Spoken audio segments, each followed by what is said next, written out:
Hello दोस्तों, welcome to my YouTube channel RM exam point. आज इस वीडियो में बात करेंगे BPSC TRI यानी बिहार प्राथमिक शिक्षक भर्ती 3.0 में पूछे जाने वाले प्राइमरी स्तर पर PRT लेवल पर सामान्य जागरूकता यानी जनरल अवेयरनेस से पूछे जाने वाले महत्वपूर्ण प्रश्न लेके आए हैं, जो कि परीक्षा की दृष्टि से बहुत ही इम्पोर्टेंट है। तो इस वीडियो को लास्ट तक जरूर देखिएगा। पहले इसमें प्रश्न है, अंतर्राष्ट्रीय मातृभाषा दिवस कब मनाया जाता है? 22 फरवरी, 21 फरवरी, 22 फरवरी, 23 फरवरी। तो अंतर्राष्ट्रीय मातृ दिवस किस दिन मनाया जाता है? वो मनाया जाता है 21 फरवरी को, यानी 21। पहला कौन सा ऑप्शन से होगा? बी वाला। दूसरा है, भारत की पहली किसान रेल ने निम्नलिखित किन दो स्टेशन के बीच 8 अगस्त 2020 को अपनी यात्रा प्रारंभ की? गाजियाबाद और हावड़ा,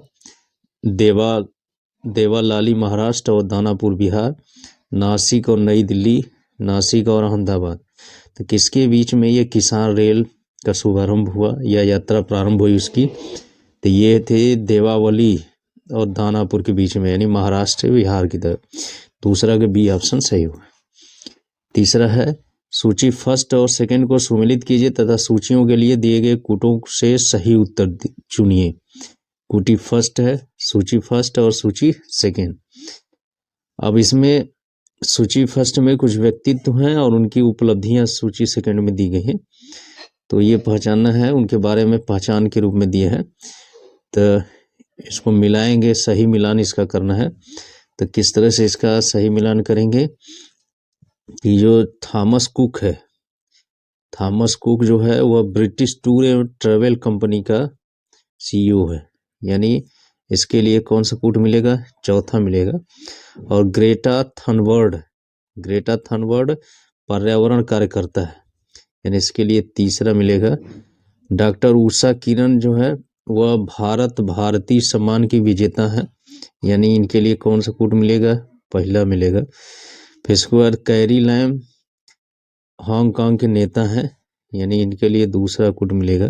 तो 4 3 1 2 इसमें चौथा में दिखाई दे रहा है डी ऑप्शन में। तो तीसरे का कौन सा ऑप्शन से होगा? डी वाला। चौथा प्रश्न आता है, भारतीय भाषाओं का केंद्रीय संस्थान निम्नलिखित में से किस स्थान पर अवस्थित है? केंद्रीय संस्थान निम्नलिखित में से किस स्थान पर अवस्थित है? वाराणसी, मैसूर, नई दिल्ली, शिमला। तो ये कहाँ स्थित है? मैसूर में स्थित है, यानी 4 का बी ऑप्शन सही होगा। पांचवा है, ढिंग एक्सप्रेस क्या है? ढिंग तथा कोलकाता के मध्य रेलगाड़ी, हिमा दास का प्रचलित नाम, पलवल तथा कुंडली के बीच एक्सप्रेसवे, लोकप्रिय पत्रिका। तो ये ढिंग एक्सप्रेस जो है वह क्या? हिमा दास का प्रचलित नाम है, यानी 5 का बी ऑप्शन सही होगा।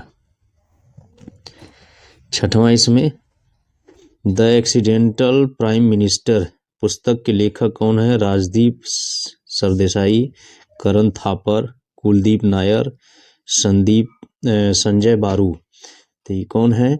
यह है संजय बारू हैं। द एक्सीडेंटल प्राइम मिनिस्टर की पुस्तक है, उसके लेखक हैं, यानी छक कौन सा ऑप्शन सही होगा? डी। सातवां है, नॉर्मन बोरलॉग को किस क्षेत्र में नोबेल पुरस्कार दिया गया है? कृषि, अर्थशास्त्र, औषधि, शांति। तो किस क्षेत्र में दिया गया है? वह शांति के क्षेत्र में दिया गया, यानी 7 का डी ऑप्शन सही होगा। आठवां है, सबके लिए सतत ऊर्जा दशक पहल है संयुक्त राष्ट्र संघ की, भारत की, जर्मनी की, विश्व बैंक की। तो ये किसकी है? संयुक्त राष्ट्र संघ की, यानी 8 का ए ऑप्शन सही होगा। नौवां, निम्नलिखित में से कौन सुमेलित नहीं है? सुमेलित नहीं है उसको पहचानना है। तो इसमें देखेंगे, विश्व पर्यावरण दिवस 5 जून को मनाया जाता है, ये सही है। पृथ्वी दिवस जो है 22 अप्रैल को मनाया जाता है, ये भी सही है। तंबाकू निषेध दिवस 5 मई को नहीं मनाया जाता है, ये सुमेलित नहीं है। ओजोन दिवस 16 दिसंबर को मनाया जाता है, ये भी सही है। एक प्रश्न के हिसाब से ऑप्शन सी सही होगा कि सुमेलित नहीं है, तो 9 का कौन सा हो जाएगा? सी। 10वां है मई 2017 में उद्घाटन किए गए ढोला सदिया पुल की लंबाई लगभग 12.15 किलोमीटर, 11.15 किलोमीटर, 10.15 किलोमीटर, 9.15 किलोमीटर। तो मई 2017 में जो उद्घाटन किया गया था ढोला सदिया पुल, उसकी लंबाई कितनी है?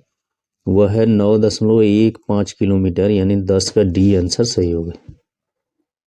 11वां प्रश्न है आंतरिक सुरक्षा अकादमी अवस्थित है माउंट आबू, नासिक, हैदराबाद, पुणे। तो कहाँ पर स्थित है? ये माउंट आबू पर स्थित है, यानी कौन सा ऑप्शन सही होगा? 11 का ए ऑप्शन सही होगा। 12 पुस्तक कारगिल टर्निंग द टाइड लिखी है मोहिंदर पुरी ने, अनीता नैयर ने, चेतन भगत ने, दुर्जय दत्त ने। तो कारगिल टर्निंग द टाइड ये पुस्तक किसने लिखी है? वह लिखी है मोहिंदर पुरी ने, यानी 12 का ये ऑप्शन सही होगा। 13 है इसमें निम्नलिखित में से कौन the problems of the far east नामक पुस्तक के लेखक है? Lawrence, Curzon, Churchill, Lytton. The problems of the far east, इसके लिए पुस्तक के लेखक कौन है? वह है कर्जन है, यानी कौन सा ऑप्शन सही होगा? 13 का बी ऑप्शन सही होगा। 14 प्रश्न आते हैं ओजोन दिवस किस तिथि को मनाया जाता है? 2 अक्टूबर को, 16 सितंबर को, 29 अप्रैल को, 30 जनवरी को। तो जो ओजोन दिवस है वह 16 सितंबर को मनाया जाता है, यानी 14 का बी ऑप्शन सही होगा। 15 the man who divided India पुस्तक के लेखक थे Maulana Abul Kalam Azad, doctor Rajendra Prasad, Rafiq Zachariah, Larry Collins और डोमिनिक लॉपियरे। तो ये किसने लिखा था? रफीक जकारिया ने लिखा था। 15 का कौन सा ऑप्शन सही होगा? C option. तो इस तरह से इस वीडियो में हम लोग 15 क्वेश्चन के बारे में डिस्कस किए, जो कि जीए यानी जनरल अवेयरनेस यानी सामान्य जागरूकता से संबंधित बहुत ही महत्वपूर्ण प्रश्न है। परीक्षा के लिए भी बहुत इंपॉर्टेंट है। यदि ये वीडियो अच्छा लगे तो मेरे चैनल को सब्सक्राइब करें, मेरे वीडियो को लाइक शेयर करना ना भूलें। Thank you.